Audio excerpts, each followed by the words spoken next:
Alors, une petite vidéo sur ces habitudes qui te contrôlent sans que tu le saches. Alors, pourquoi est-ce qu'on est prisonnier de nos habitudes?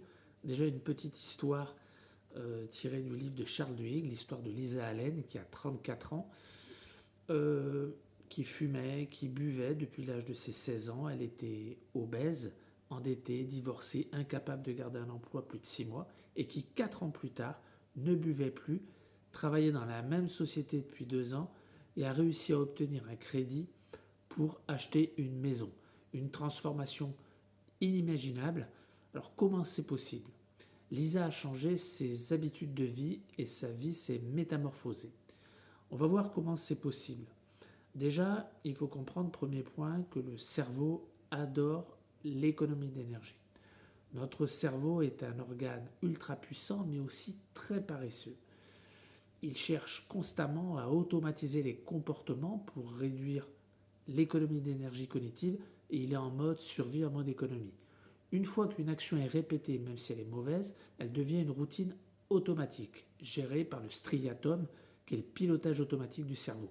Et résultat, on agit en fait sans réfléchir. Alors dans la vie courante, c'est extrêmement efficace parce qu'imaginez si on devait chaque fois intellectualiser toutes nos actions, on n'avancerait pas. Le matin, je me lève, je l'agis le plus souvent en mode automatique et c'est pour ça que je suis efficace. Je vais à la salle de bain, je me lave les dents, je ne me pose pas 1000 questions. Et quand Monsieur X fume sa cigarette après le repas du midi, c'est exactement la même chose. C'est en mode automatique. Deuxième point, les habitudes sont ancrées par la récompense. Dans le modèle de Charles Duhigg, toute habitude repose sur 3 temps. Un déclencheur, une routine, une récompense. Exactement, exemple, si je vais au boulot, je vois la machine à café, ben, je vois la machine à café, déclencheur, routine, je prends mon café, récompense, je bois mon café, je suis satisfait. Cette boucle libère de la dopamine qui renforce la connexion neuronale, même si l'habitude est néfaste. Le mental, troisième point, résiste au changement.